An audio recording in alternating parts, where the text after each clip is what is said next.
Hi, everybody. Welcome to Fuel Radio. I'm really excited to be talking again with my friend Tom. Tom, welcome to the podcast. Rod, I am thrilled to be here. Thank you for having me. I will have given you an introduction, but maybe we could hear in your own words what we see. I see if people are watching the video, maybe you could tell us more about what you do. Yeah, so Interview Valet is a podcast interview marketing service. And the way I explain that is just introducing people that should know each other. Our mission is to personally introduce inspiring thought leaders to millions of people they could serve for the betterment of all. I believe the best gift that you can ever give someone is the introduction to a new friend or a new idea, right? It's the one thing they can't do for themselves. And so we do that by helping inspiring thought leaders get on great podcasts. Excellent. And I have experienced your service firsthand, and it's as a podcast producer, it's wonderful to be sent these different guests, and you do a great job of understanding what the podcasters need and sort of marrying the two, matching the two of Yeah. guest and podcast host.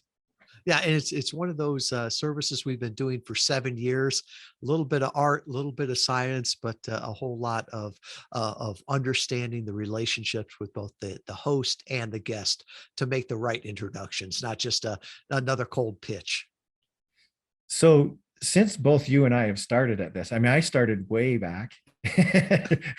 I got involved in podcasting almost immediately as soon as it was a thing, and people didn't even know what it was. But it's sure taken off in the last few years, and you've really got your finger on the pulse of the industry. Maybe you could just tell us from your perspective what's going on in the Well, industry in general. it's interesting. I think when we met 5 years ago, I think it was in San Diego there. Yeah, If somebody asked what you did and you gave them the explanation, they'd probably go, "What's a podcast?"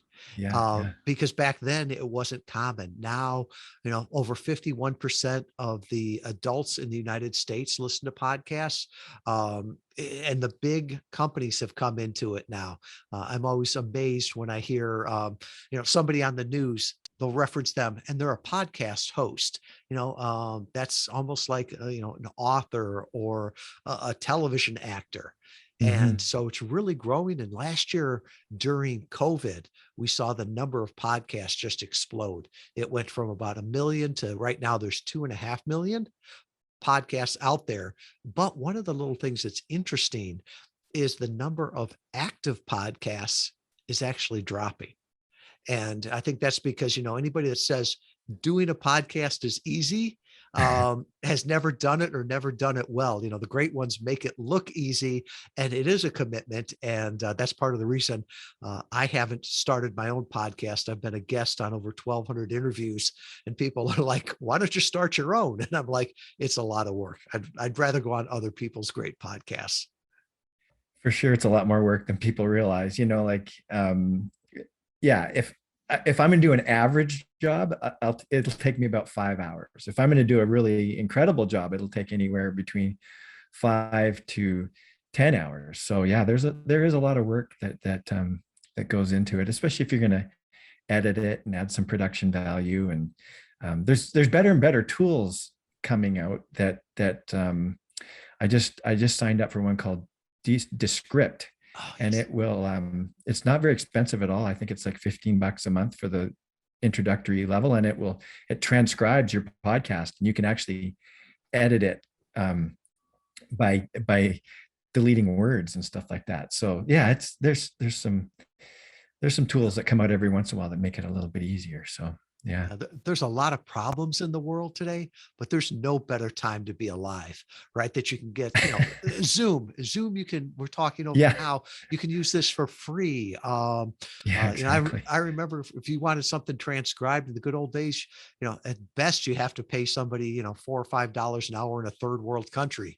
And Yeah. now, there's all these great tools and, look at it. Even though we can't cross the border, we can still talk. You're in British Columbia and I'm in Kalamazoo, Michigan. Yeah, incredible. Yeah. I love that, Tom, that you said that, because there's so much negative going on in the world. I love that you said there's no better time to be alive. I just think we don't open our eyes to it enough, and we aren't grateful enough. When we think about it, there's so many amazing things about our lives right now that we have access to, that I think we just need to open our eyes and be a little more grateful for what we have. It is a good time to be alive. Years ago, I remember hearing somebody say, and it's so true. He said, a bad day for his grandfather was when he buried a child. A bad day for me is when my internet goes down. I'll take our problems today. Yeah, no kidding. No kidding. Well, let's dive into a couple subjects here that you like to talk about. One thing that you talk about is why leveraging other people's platforms is more valuable than other people's money. I think I know what you're getting at there, but maybe you could just tell us a little bit more about that. Yeah, and it's really what I'm doing right now. Yeah. Right. So we talked about it before, how hard it is to have your own show. And Mhm. it takes a long time to build that up. And, some people would say, well, man, I'd love to have the Oprah Winfrey show, when it was going there. It's like, do you want to put all that work in, or do you just want to be on the Oprah show? Right. And I was speaking at Podcast Movement last month. And one of the examples I used is, what if Oprah came to you, Rod, and said, Rod, I love what you're doing with Fuel Radio. I'd like to loan you $1 million, right? And you don't have to pay it back for 5 years. Well, if you look at that, everybody knows what leveraging other people's money is. And anybody that's a finance person can go, okay, 5% at 5 years. Oh, all right, whatever. What is it? About $250,000 gift she gives you with that. Or what if she even said, Rod, you're such a good guy. Here's the entire $1 million. Just keep it. Now, nobody would say no to that. But if she said, I love what you're doing. Would you like to be on the show for a half hour or 45 minutes? You look at all of the people that have built their entire career from being on Oprah's show or somebody else's platform. I even think of when we met. We met at a live event that someone else had put together. Someone else had done all the work for, but we got invited to be there and use their stage. So we got all the benefit without all the work. And that's really why I say right now, especially with the cost of money, man, I'll take other people's platforms before I'll leverage other people's money. Yeah. It reminds me of a little bit of influencer marketing. I think that's becoming more and more popular, like if you can get your product on someone else's stage in a sense. Exactly. And even Yeah. I think it's one of those timeless things that worked for our grandparents and would work for our grandchildren, right? So you Mhm. think about it, if you wanted to meet people, business leaders in the community, 50 years ago, it might be, hey, do you want to play a foursome of golf with us? I'm gonna bring you into my community, or do you want to speak at the local Elks Club, whatever it was, to leverage other people's platforms? And now with the digital age, you can do that so much easier, even without the travel. This event that Tom keeps talking about it was the New Media Summit. It was in San Diego, and Tom and a friend of ours, Doug Morneau, we really created a memory there. we Tom, somehow we connected, figured out that we were going for a little jog every morning, and it became a thing. We were there for like 3 or 4 days, and we'd get up and we would literally go on a coffee run. We'd run. I think the coffee place was 1.5 miles away or something like that. So we'd run there, grab a coffee, and come back. It was a lot of fun. We had great conversations. It really did sort of create a memory. It was, and I was on East Coast time and a coffee achiever, because addict Yeah. is such a bad word, but it was just getting together and just building those relationships and the conversations that we had. And one of the things I always say is we're all just one conversation away. Yeah. Yeah, for sure. Well, speaking of conversations, we're having one right now. But one of the things that you talk about is finding peace and clarity on the other side of an awkward 10-minute conversation. What is that all about? Oh, that's something I always tell myself because I don't think anybody likes uh, a tough conversation. But you know what? That's where all the good information comes from.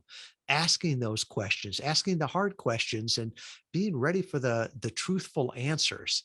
And so often we say we're having a conversation, but it's not, right? It's Mhm. just we're talking about the weather, we're talking things about the news.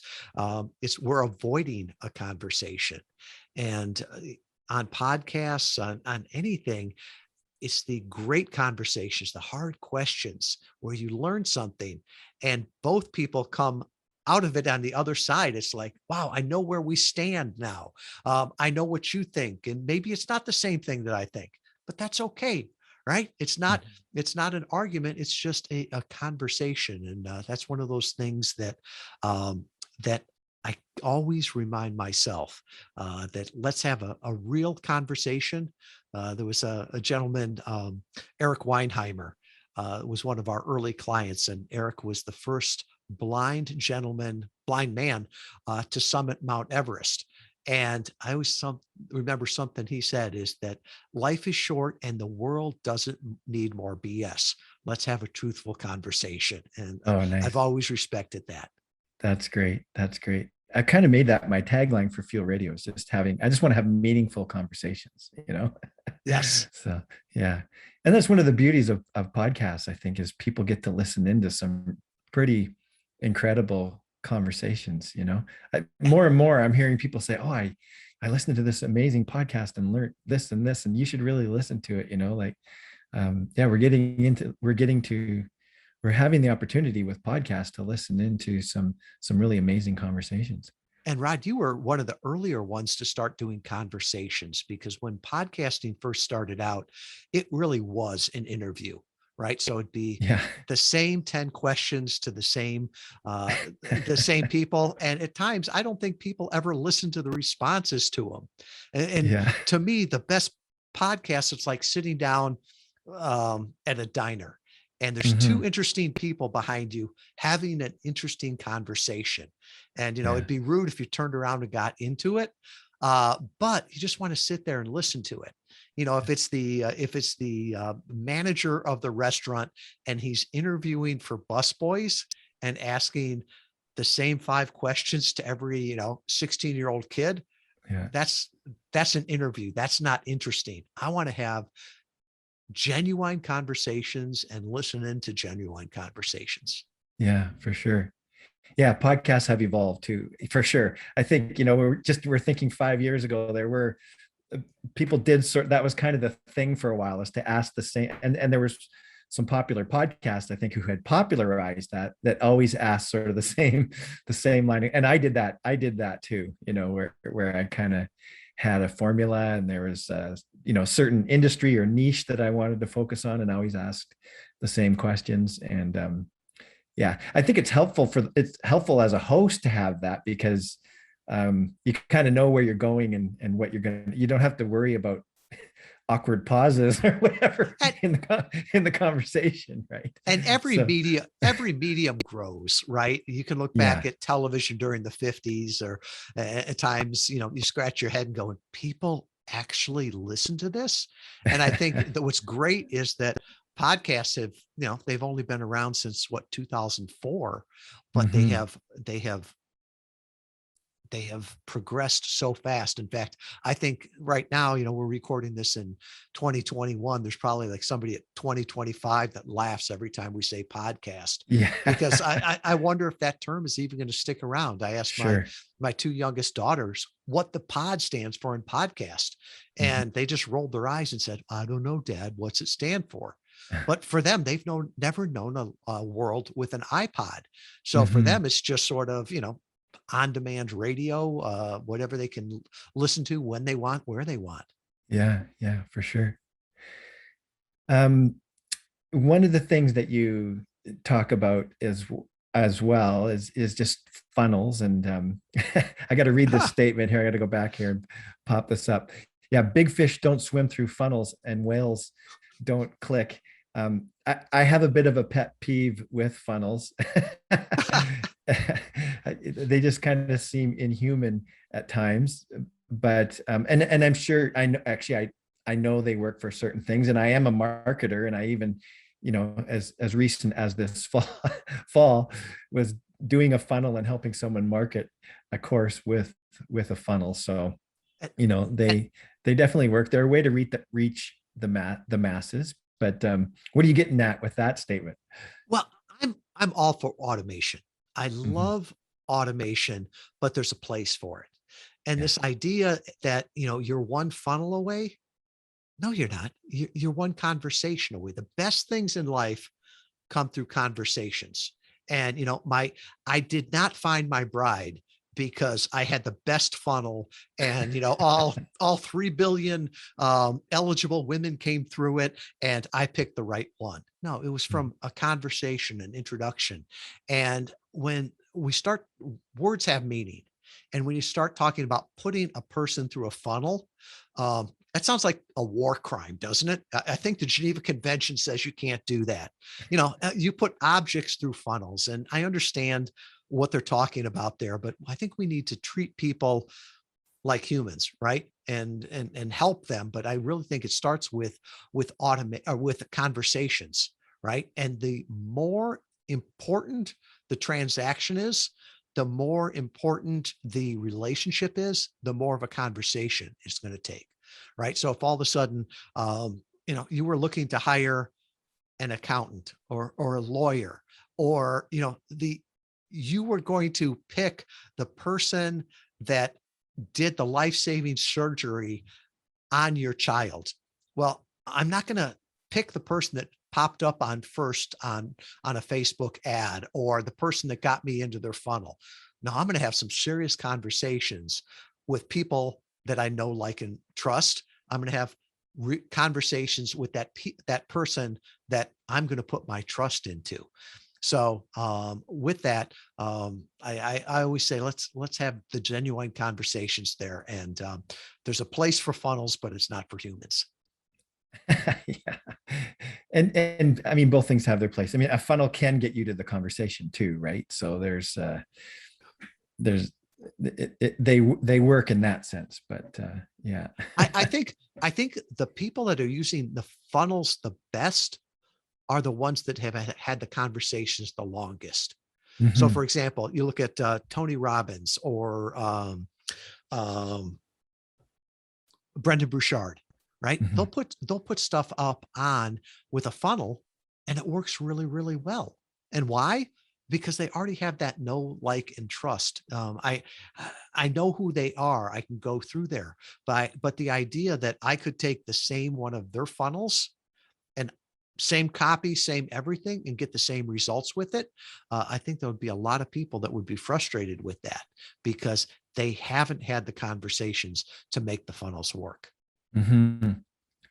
And probably the people that are going to Tony Robbins' place in Fiji for $1 million a day or something aren't going through a funnel.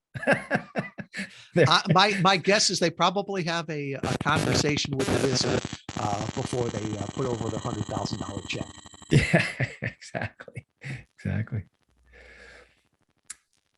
Um, okay, well, this is really interesting. I'd love to hear more about this. Why podcast interviews convert 25 times better than blogs. And again, I think I know what you're getting at there, but maybe you could just tell us some more about that as well. A lot of people may have seen this. This was actually from a study that was put up in a HubSpot blog in 2016. I've seen this so many times, and there's never the attribution of where it came from. And Rod, most of the time, it's attributed wrong. So Hmm. it's if somebody comes to your website from a podcast interview, it will convert 25 times better than if they just came right and read a blog. So it's pretty much understood that a good blog will convert 1 to 2% visitor to lead. So that means for every 100 people that read your blog, you might get 1 or 2 that actually fill out the call to action at the end and become a lead. And that's good, 1 to 2%. Early on, when we were doing our initial studies back in 2015, 2016 on podcast interview marketing, we were seeing conversion rates of visitor to lead of 25%, of 50%. We would see some that were like in 80 and 90%. And Hmm. at first I thought, no way, there's nothing that converts that well. And the more we tested it with different audiences, with different speakers, we got similar results. And the more I started to think about it, it's like, yeah, because people have already pre-qualified themselves, right? So if you Right. listen to somebody for 30 or 45 minutes, you've done one of two things. You either turn them up or turn them off. And, Hmm. if somebody listens to me and they're like, that guy is crazy, he's full of it, I don't agree with them, that's fine, right? I'm Yeah. not for you. I'm not your cup of tea. But if Right. somebody listens and they're like, wow, Tom makes a whole lot of sense there. He works with people like me. Interview Valet, it sounds like it makes a lot of sense. Well, if they come to the website, you would expect them to convert so much more. And that's one of the things that we've seen is Yeah. that with conversations, you don't necessarily get more leads, but boy, you get a whole lot better leads. And at the Hmm. end of the day, none of us, well, I should probably be living off Facebook likes. I always say you can't eat a Facebook like, but I'd lose some weight. Uh, but at the end of the day, none of us want more leads or more Facebook likes. We want more ideal customers. And that's Hmm. what we're seeing from conversations like the ones you have on podcast interviews. And when Yeah. people come, what we see also is that the buying cycle is faster, right? And you would Hmm. expect that, right? So if all of a sudden I told a friend about, oh, you've got to work with Rod, you've got a course, he can help you market that, sell it, do all of that. Well, they've heard so much beforehand, they've gotten that trust. They've probably gone and checked out your website and listened to a couple of the podcasts. Well, you would expect on that sales call, it's not a cold traffic, right? It's more of a qualification call. And that's what we're seeing with podcast interviews. So it's Yeah. a different kind of traffic. So of course it converts 25 times better than cold blog traffic. Yeah. Yeah. I can totally see that. I mean, when I decide what podcasts I'm going to listen to, even it's the I'm listening to something that I'm interested in. Like I will look through um, Apple Podcasts or whatever, or Spotify, and just look through and go, oh, that's it. Sounds interesting. I'm going to listen to that. More and more, actually, I'm going to YouTube and going through YouTube and listening to choosing podcasts and conversations to listen to that way. And then, yeah, you get the opportunity to get to know that person and see and decide whether you know, like, or trust them. So yeah, for sure. Yeah. And you probably really see it because I would imagine that your clients are coming to you because they have a book or a course or a seminar or an event or something that they want to sell, and they want to get on podcasts so that people can hear about it, right? It's almost like I've been using this example a lot lately, is when you think about it, the talk shows that are still on, Right. almost everybody's on there because they've got a movie to promote, or they've written a book, or whatever, right? Everybody's got something to promote. Yeah. I was going to say, I don't stay up late enough to see the talk shows, but like with Johnny Carson, Yeah. nobody just stopped by the couch. They were there because they had a new book or a new Yeah. movie. And Yeah, so for with sure. that, we see a lot of people with podcast interviews that will do the same thing. They'll do different campaigns. So they may come out and, they've got a book and they'll talk about the book. Well, then 6 months later, they may be talking about, the course that they're doing to go along Mhm. with the book. Um, I think if you see a lot of people from afar, you can see them doing this. Seth Godin, he'll go out there and promote his newest book, but he's also then goes out and starts to talk about the things that he's thinking of. And you could probably listen to his interviews and figure out what he's writing about next. And always that next thing out there to get the ideas out, because all the ideas or products have a shelf life on it. I started talking about podcast guesting back in 2015, 2016. And at that time, people would say, well, what's that? Or why does that make sense? And I was just a podcast movement. And there were so many people that were talking about, hey, this is how I built my business. This is how I built my podcast through podcast guesting. And it's become, more mainstream now.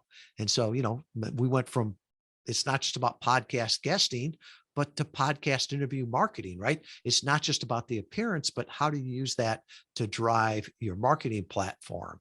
And, now we're starting to really talk and examine the role of automation and funnels versus conversations, and always looking and saying, what's that next thing that's going to help the marketer, the client, and ultimately it's got to help the consumer too. Like I said at the beginning, our mission is to personally introduce inspiring thought leaders to millions of ideal people they could serve for the betterment of all. So just like in podcasting, I hope our podcast interview marketing is getting better and better. Yeah. People should know, like we can educate people here. If they're listening to us right now, they're probably interested in podcast and being a guest on a podcast. And one of the things that Interview Valet does so well is they help you to create a media one sheet. And I'm actually reading the questions off of this sheet. I mean, I know Tom, I could have done some research, but I almost felt like I didn't need to, because he supplied me with an introduction. He supplied me with the questions, links to all of his different social media platforms and his website and all the rest of it. And it's a great tool that your company supplies, and you help your guests put that together. So you just make the job for the podcast host so much easier. But I guess it would also help the podcast guest to make sure that they're getting their message out as well, because they're suggesting the things that they're experts at and want and can describe easily, or they're again going back to happen to be promoting or whatever. So yeah, these media one sheets are awesome.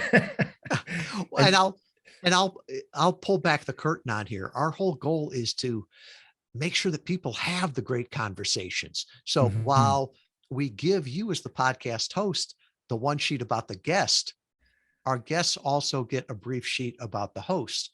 So while we've known each other for years, 10 minutes before the interview, I'm getting my water, I'm turning my phone off, getting things set up, but I'm also clicking on the brief sheet that we give all our clients for Fuel Radio. Okay, and it says, I didn't even know you had that. I didn't. I'll send you a copy over. You can proofread it, but it's got you got a sheet on me. It's got all the social media, so you can click on those links. It's got a description of the podcast. It's like how we're connecting, whether or not the video is going to be on. For some people, it's how do you pronounce their name? Little things like that just make for a better conversation, to make sure that both people show up ready and prepared. Yeah, that's fantastic. And again, I keep coming at it from the host perspective, but there's nothing better for me than when the guest is prepared and has done a little bit of research. So yeah, even if you're giving them a few pointers, then they can find out what I'm all about. That's fantastic. There's nothing. I was going to say there's nothing worse, but that's obviously a gross overstatement. I just love it when guests show up prepared, and I can tell when someone is prepared, and I love it when someone says, yeah, I listened to that interview or whatever, and the guest has actually done a little bit of research beforehand, even on the podcast that they're going to be on. That's also a real bonus. It's awesome. I had a boss in the Navy that used to say, only kids and clowns like surprises. Which one did you take me for?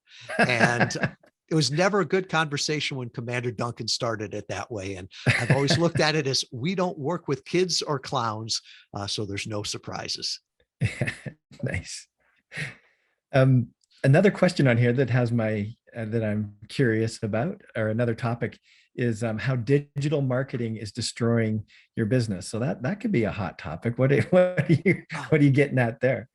Just, I think, from the dehumanizing phase of it in there. So today, it's never been easier to sell something online, right? If you want to sell something online, be a penny cheaper than the next person on Amazon, Amazon and you'll probably sell it. But don't tell yourself you're growing a business, right? Because business is about relationships and lifetime value. So I think so much of the automation and the digital aspect is removing the relationship. How many websites do you go to now and you can't find a phone number to actually meet somebody, Yeah. or the little chat bot down there, Hmm. and you can't talk to a real person. Yeah. Now, there's a place for that, and some industries there are work on such small margins that they need to do that automation. Hmm. But the problem becomes is you've got industries that are based on relationships that are trying to automate this same way, right? Right. Um, if I've got a medical problem, I don't want to be caught in a phone tree, right? Yeah. Yeah. If you're still breathing, press 7. I don't want all of that, and people get frustrated with that. And they want to know that a human's in there, and I think we're even seeing this um, in the digital marketing. Um, and people like HubSpot have put that out there. Mhm. Never send an email that says from info at Interview Valet. No, nobody wants that. Send Yeah. it from a real person, right? Yeah. Because there is a real person sending that. And so with that, I, I think we've always got to be cognizant of relationships are the ultimate currency. And Hmm. in this digital age of automation, it's always going to be that personal touch that is the difference. And if you don't have that personal touch, well, then you're just like everybody else. Yeah. Yeah. I mean, don't you feel these days that when you actually get to talk to a real person and talk to them soon and quickly and not have to wait online, that it's like, wow, that was an amazing experience, and it just feels like that's the way it should always be. And isn't that funny that that has become Yeah. that level of customer service has become the exception and not the rule? Yeah. Yeah, for sure. And it's funny. We do a different type of sales process, right? I spent decades in sales, and I never liked that whole process there. So now, we don't sell. If somebody wants to talk about it, we'll do a discovery call. We'll say, Hmm. this is how you could use it. This is how our process works. And really, we're just trying to get to an answer of either heck yes or no. And just give them the information there. There's so many people in the world that you don't have to sell anybody, and everybody hates being sold, Yeah. right? Just come and see if you can solve my problems. And that's really what it's all about. And it's amazing how disarming it is to people when they're like, there's no heavy clothes. And I'm like, no, we're not good at that. You decide if it's going to work for you. If not, I hope you've got value from what we shared with you here. And best of luck to you. Yeah. You're speaking my language. I love that approach. I'm looking here on my shelf. I don't see it. Normally I have it handy, but we just reorganized my bookshelf. And I came across this book years and years ago, probably 2005 or even early 2000s. And it was called Selling with Integrity. And it was all about this discovery type of sales. And it was all about asking questions and not pitching at all. And I loved it because at the time I was working with someone who was like this super pitcher and very pitchy. And I'd come away from sales conversations with this person, and it was like, we don't know anything about them. We didn't know anything about what their wants, needs, or desires are.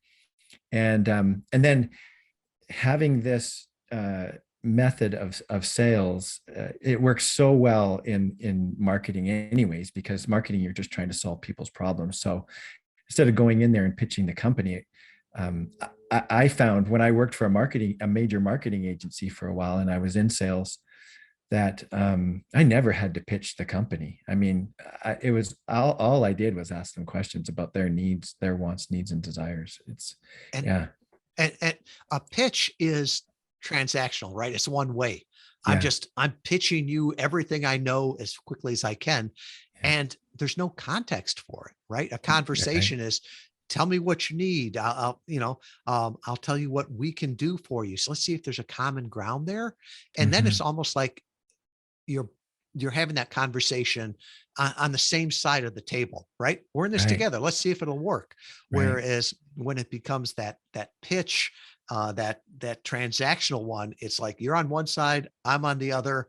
I'm playing offense and you're playing defense. It's like, no, that's it seems like a very antiquated way to do business.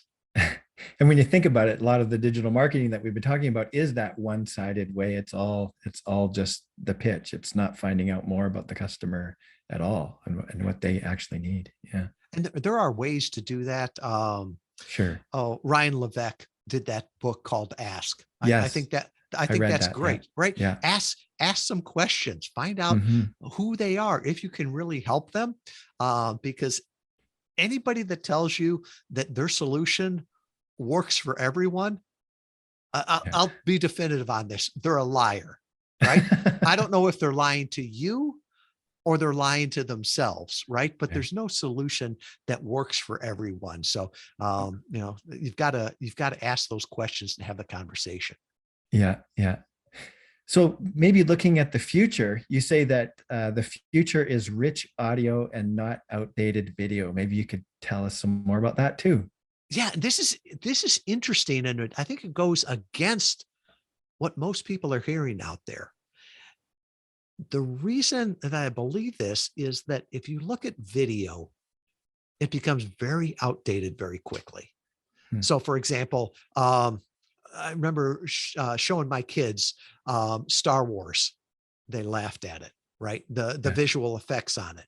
sure. Um, but I think of the time that my niece was studying for her real estate exam, and she called me up and she says, "Uncle Tom, have you ever heard of Zig Ziglar?" Now, this was probably 2 or 3 years ago. And I said, "Yeah, honey, I have." And she's Yeah. like, I'm listening to him. He's great. I thought you would really like him. And I didn't have the guts to have that difficult conversation, right? And to Yeah. tell her, honey, Zig died years ago, and Yeah. those were probably recorded before you were born. Yeah. Right. So Yeah. if she had been watching the video, Yeah. she would have been making fun of, oh, look at his haircut, or look at how huge his lapels are, something Yeah. like that. But Yeah. when we listen for the content, Mm. right? And it's interesting too that I believe audio is not only has a longer shelf life, but it's also less discriminatory, right? Mm. Because and we all have biases, we all make decisions, and so when you see somebody, you can say, well, I don't like how they're dressed, or they're too old, they're too young, they don't look like me, whatever it is. But when you actually listen to somebody, you listen for their content, you listen to what they're saying there. And then the Yeah. other thing too is, I think, just from the standpoint of how we can um, listen to it when we want, where we want. Yeah. When if you listen to a video sped up or watch a video sped up, it just looks really, really weird. Mhm. Whereas audio, you can speed it up easily. And maybe sci-fi teaches us something, right? There was something weird on the sci-fi movies when it was a hologram that was talking, but when it was the voice of Hal on a Space Odyssey, there, that was more approachable. So I really think there's a place for video. I like video, but I think that audio, rich audio, telling stories, having conversations, that's going to have a much longer time frame than pure video. Yeah. That's excellent.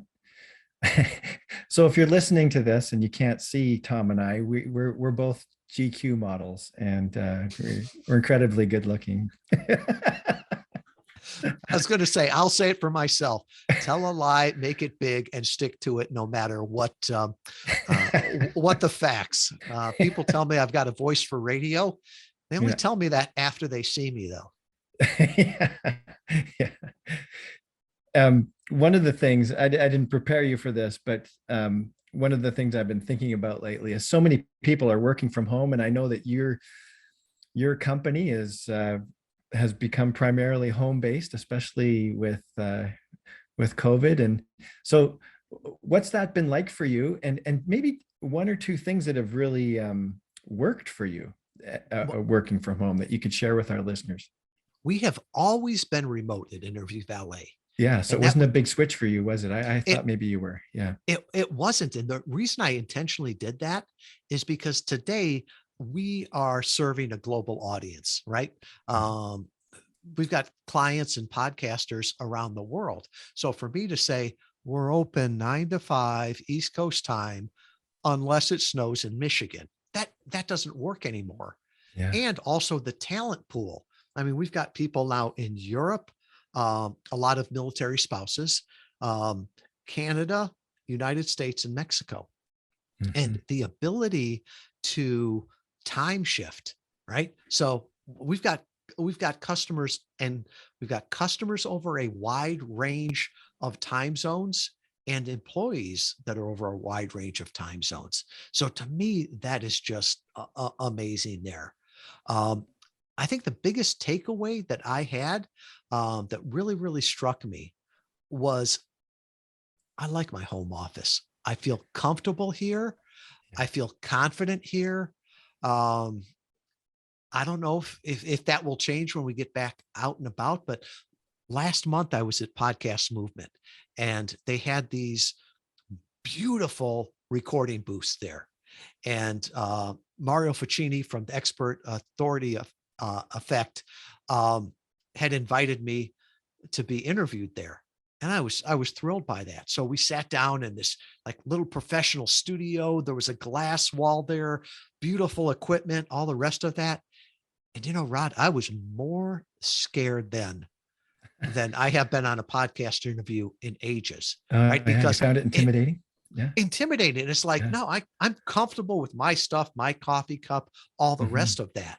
And I think there's something about that remote interviews, remote work, that there's that comfort. Now, granted, we're empty nesters. I can't imagine doing that with little ones running around. My heart goes out to those people. But for me, man, I like my home office. Yeah, yeah, excellent. It makes me when the pandemic started, at one point, a few months into it, my wife came in while I was working here and just said, not much has really changed for you, has it? I'm like you. I had completed a job where I was going to the office for 4 or 5 years, but and was just launching out on my own. But yeah, the shift to the home office wasn't that big of a deal for me at all. Yeah. If anything, I got to make an effort to get out sometimes and see people and that sort of thing. So, and we could do a whole show. Maybe we could do it sometime as well as because I know that you and we've talked about this before.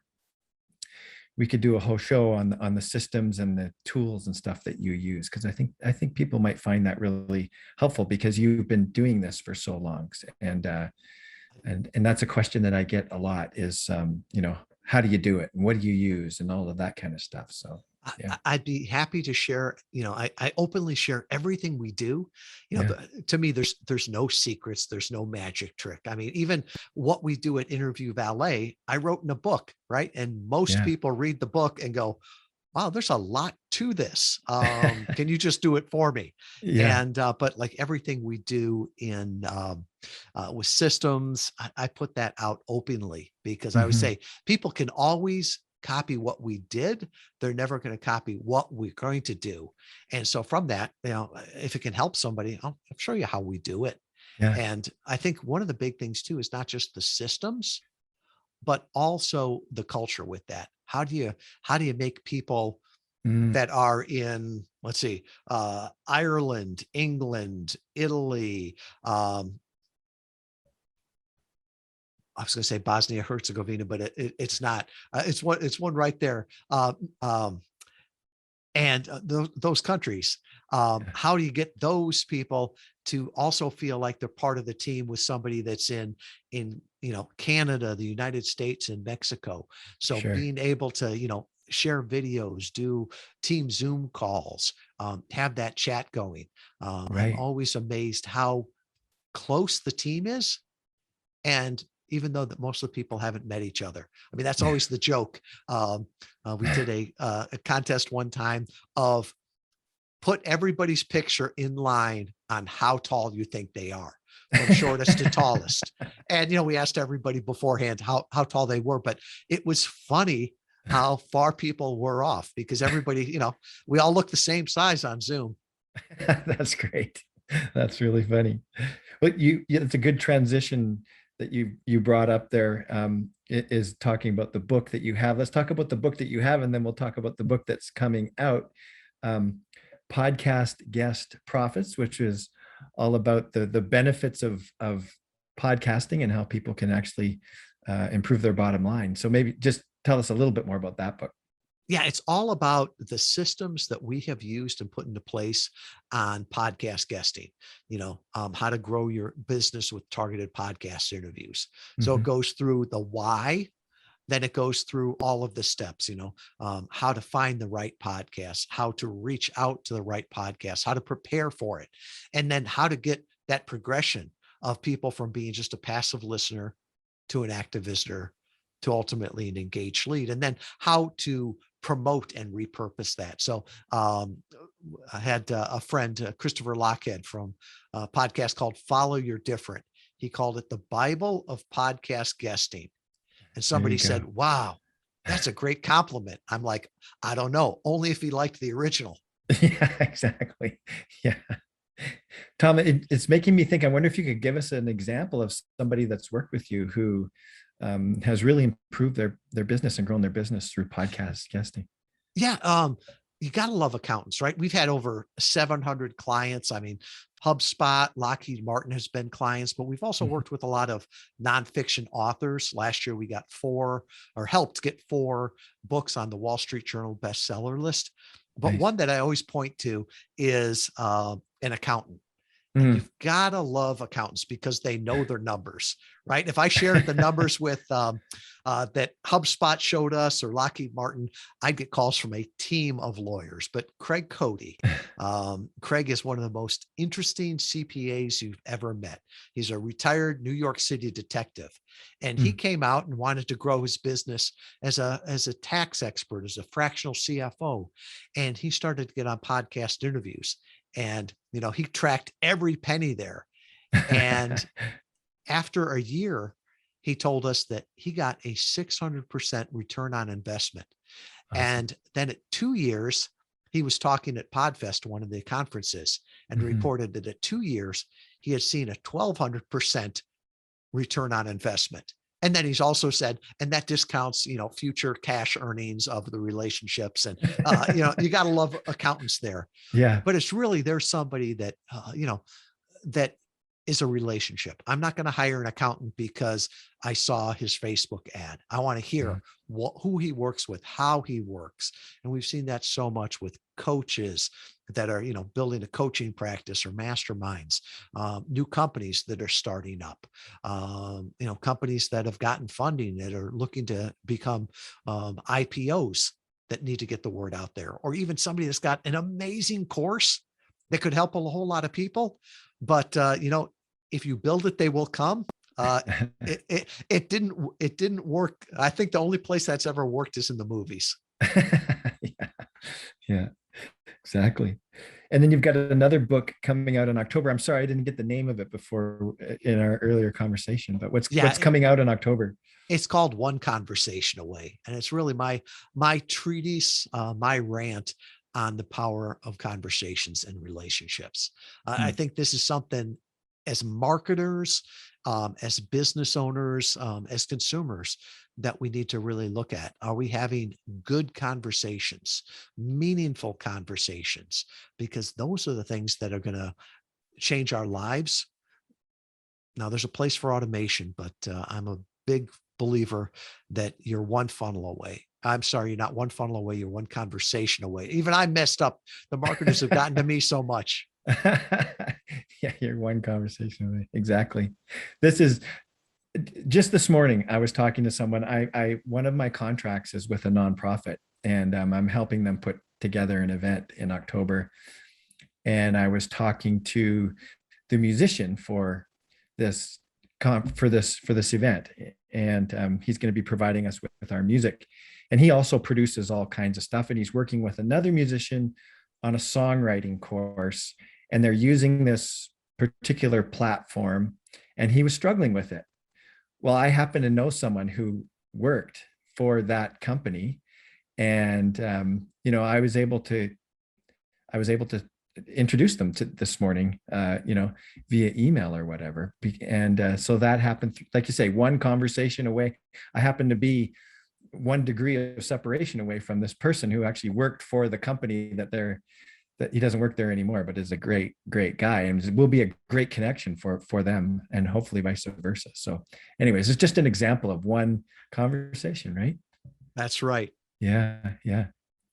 How they can get in touch with you. Yeah. So if you just go to Interview Valet with a V.com and Fuel Radio, I'll go ahead and I'll make a page. So Was Rod I had saying Internet Valet? I'm you sorry. did. You got most of it right. Sorry. That's Interview okay. Valet.